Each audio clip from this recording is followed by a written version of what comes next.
આપ સૌનું સ્વાગત છે.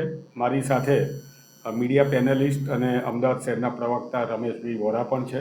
તેમનું પણ સ્વાગત છે. ખાસ કરીને આજનો જે વિષય છે એ આવનારા ગુજરાતના ભવિષ્ય માટે ખૂબ જ મહત્ત્વનો વિષય છે. એક તરફ જ્યારે તમિલનાડુ રાજ્ય હોય કે મહારાષ્ટ્ર રાજ્ય હોય, પોતાના રાજ્યની ભાષાની અસ્મિતા પ્રત્યે સરકારો સજાગ છે, જ્યારે બીજી તરફ જે ગુજરાતી ભાષા છે, વિશ્વમાં 7 કરોડથી વધારે લોકોમાં એ ભાષા બોલાય છે.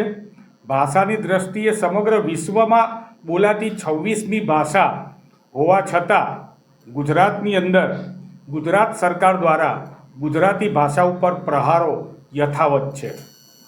તાજેતરમાં જ તારીખ 3/3/2025માં ગુજરાત સરકારે બહાર પાડેલા ગેઝેટ અને પરિપત્રની અંદર એવું જણાવવામાં આવ્યું છે કે હવે પછી ક્લાસ 1 અને 2ની ભરતી, કે જેની અંદર ચીફ ઓફિસરથી લઈને બાકીના બધાની ભરતી છે, એના માટે 300 માર્ક્સ જે ગુજરાતીના હતા એ ભાષાનું વેઇટેજ માત્ર 25% ગણવામાં આવ્યું. એટલે કે જો 25% પણ ભાંગ્યું તૂટ્યું ગુજરાતી આવડતું હોય તો એ ગુજરાત સરકારની અંદર અધિકારી બની શકે. હવે આપણે ગુજરાતીઓએ વિચારવાનું છે કે આવા અધિકારી, આવા ચીફ ઓફિસર, આવા મામલતદાર, આવા કલેક્ટર, ડેપ્યુટી કલેક્ટર જ્યારે ગુજરાતી જાણતા જ નહીં હોય અથવા તો 25% જેટલું તૂટ્યું ફૂટ્યું ગુજરાતી જાણતા હશે તો એ કઈ રીતે ગુજરાતી ભાષામાં સમગ્ર ગુજરાતના ગામડાઓના અરજદારોની અરજી વાંચશે, અરજદારોની અરજી વાંચીને એનો નિકાલ કઈ રીતે કરશે, એ ખૂબ જ મહત્ત્વનો પ્રશ્ન આવનારા દિવસોમાં રહેવાનો છે. એક જમાનામાં 1961ની અંદર કોંગ્રેસની સરકારે ગુજરાતી ભાષા જે છે એને કાયદા અને વ્યવહારની ભાષા 1961ની અંદર એક્ટ લાવીને બનાવી હતી. આજે આ એક્ટનું સંપૂર્ણ ઉલ્લંઘન થઈ રહ્યું છે અને આ અધિકારીઓ જે છે એ અધિકારીઓ ગુજરાતી ભાષા બોલી નહીં શકે તો ગુજરાતને કઈ રીતે ન્યાય આપી શકશે. સાથે સાથે ભૂતકાળમાં એવું પણ હતું કે જો કોઈ અધિકારી માત્ર નોટિંગ પણ અંગ્રેજીમાં લખે તો એના ઇજાફાને રોકવામાં આવતો હતો. અને અત્યારે ગુજરાતના નાનામાં નાના ગામડાના અધિકારીઓ પણ છે એ પોતાની વાતચીતની ભાષા અથવા તો પત્ર વ્યવહારની ભાષા અંગ્રેજી કરી દીધેલી છે. ગુજરાતી ભાષા પ્રત્યે ગુજરાત સરકાર સહેજ પણ સંવેદનશીલ નથી. ગુજરાતી સાહિત્ય અકાદમીનું 15 કરોડનું બજેટ છે. આ 15 કરોડનું બજેટ હોવા છતાં આવી તાજેતરની ભરતીની અંદર ગુજરાતી ભાષાનું વેઇટેજ ઘટી ગયું છે. આ બાબતને હકીકતમાં સૌથી પહેલાં ઉઠાવવાની હોય તો ગુજરાતી સાહિત્ય અકાદમીએ ઉઠાવવાની હોય, પરંતુ તે માત્ર કઠપૂતળી બનીને બેસેલી છે, કારણ કે સાહિત્ય અકાદમી સ્વાયત્ત નથી. એક જમાનામાં સાહિત્ય અકાદમીમાં ચૂંટણી થતી હતી અને સ્વાયત્તતાથી ત્યાંના ડિરેક્ટર્સ અને ત્યાંના ટ્રસ્ટીઓ અને ત્યાંના પ્રમુખ ચૂંટાતા હતા. હવે એ સરકાર પોતે જ પોતાના માનીતા અધિકારીઓને ગુજરાતી સાહિત્ય અકાદમીમાં મૂકી દે છે. ભૂતકાળમાં 2023ની અંદર ઠરાવ કરવામાં આવ્યો હતો અને એક્ટ ઘડવામાં આવ્યો હતો. વિધાનસભામાં કોંગ્રેસે પણ સહમતિ આપી હતી કે ગુજરાતી ભાષા એ પ્રાથમિકની અંદર ફરજિયાત થવી જોઈએ. આજે પણ ગુજરાતની અંદર અંગ્રેજી માધ્યમની CBSEની ઇન્ટરનેશનલ સ્કૂલો અને ઇન્ટરનેશનલ બોર્ડની સ્કૂલો ગુજરાતી ભાષાને ભણાવતી નથી, તો એની પણ જવાબદારી સરકારની છે. ભૂતકાળમાં બોર્ડ માટે પણ, એટલે કે વેપાર, ધંધા, રોજગાર, યુનિવર્સિટી અને સરકારી બોર્ડ જે છે એના માટે પણ ગુજરાતી ભાષા ફરજિયાત રાખવાનો પરિપત્ર થયો હતો, પરંતુ એ પરિપત્ર પણ જે છે એ જાણે કચરા ટોપીમાં ફેંકાઈ ગયો હોય એમ લાગે છે.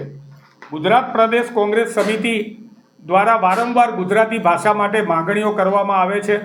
એક તરફ ગુજરાતની અંદર ગુજરાતી વિષયમાં વિદ્યાર્થીઓ 2 લાખ જેટલા ફેલ થતા હોય, ગુજરાતના 25% બાળકોને ગુજરાતી પૂરું વાંચતા પણ નથી આવડતું.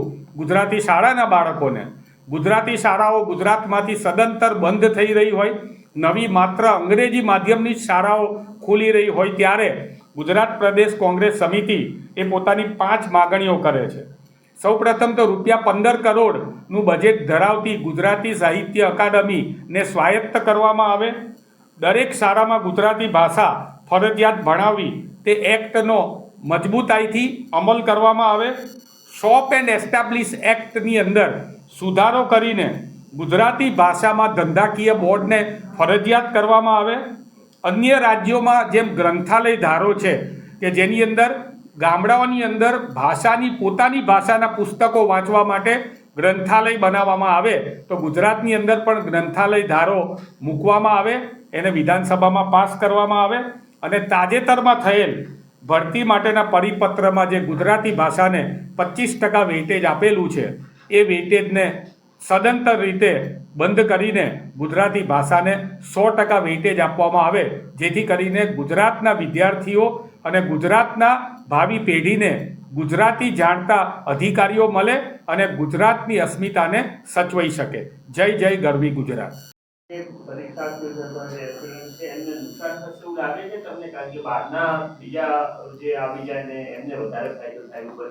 બિલકુલ, ભૂતકાળની અંદર પણ આવું બનેલું છે. સ્ટેટ બેંક ઓફ ઇન્ડિયાની 2 વર્ષ પહેલાં જ્યારે પરીક્ષા લેવામાં આવી હતી ત્યારે 680 વિદ્યાર્થીઓને સ્પષ્ટ લખવામાં આવેલું હતું કે ગુજરાતી ભાષા જાણતા વિદ્યાર્થીઓને એની અંદર લેવાના હતા. પણ આ પ્રમાણે વેઇટેજ ઓછું હોવાના કારણે એ 680માંથી 70% જે ભરતી થઈ હતી એ ભરતી નોન ગુજરાતીની થઈ હતી.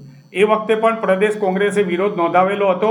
આ વખતે ગુજરાતી ભાષામાં ને ગુજરાતી મીડિયમના ભણનારા છોકરાઓને અન્યાય થશે.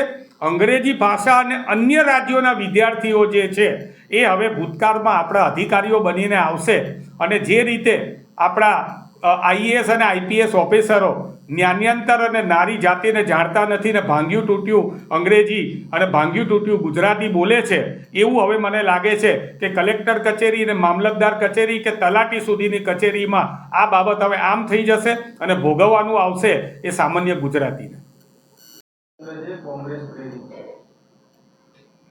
જો સૌપ્રથમ તો ગોંડલ હોય કે ગુજરાત હોય, કાયદો અને વ્યવસ્થાની જવાબદારી એ ગૃહમંત્રીની છે અને સરકારની છે.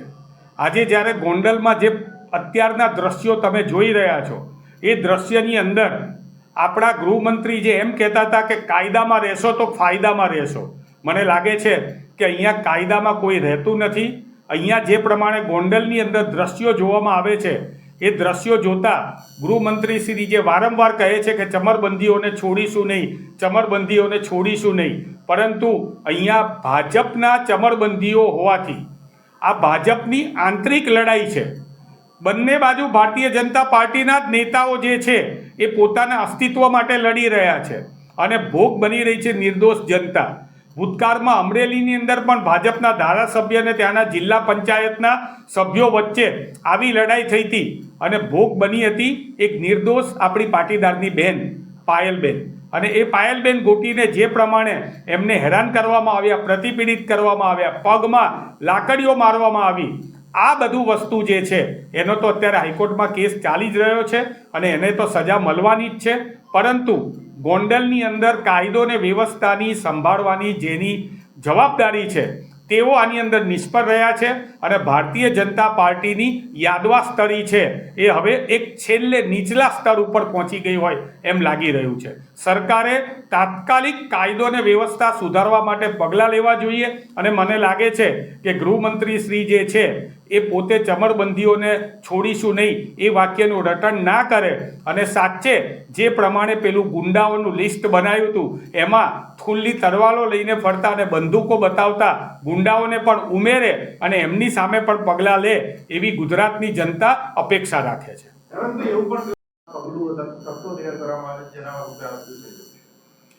જુઓ, ગોંડલ હોય કે ગુજરાતની કોઈ પણ અન્ય જગ્યા હોય, રાજકીય પ્રવેશ તો ગુજરાતની લોકશાહી છે.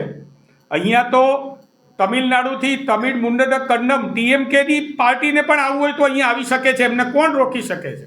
પરંતુ એમને આવતા રોકવા કોણ માગે છે એ બહુ મહત્વનું છે. એટલે ગુજરાતની અંદર આ ષડયંત્ર એ રાજકીય જમીન બચાવવાનું નથી, પરંતુ ભારતીય જનતા પાર્ટીની અંદરની યાદવા સ્તરી છે. ભારતીય જનતા પાર્ટી અસંખ્ય ખેમાઓમાં વહેંચાઈ ગઈ છે અને ભાજપની અંદર જે પ્રમાણે ભડકો થઈ રહ્યો છે, પરંતુ એની જે ભોગ છે એ ગોંડલની નિર્દોષ જનતા બની રહી છે. ગોંડલની નિર્દોષ જનતાને આની ભોગ બનતી અટકાવવા માટે થઈને મુખ્યમંત્રીશ્રી અને ગૃહમંત્રીશ્રી ક્યારે કાયદાકીય પગલાં લેશે એ ગુજરાતની જનતા વાટ જોઈ રહી છે.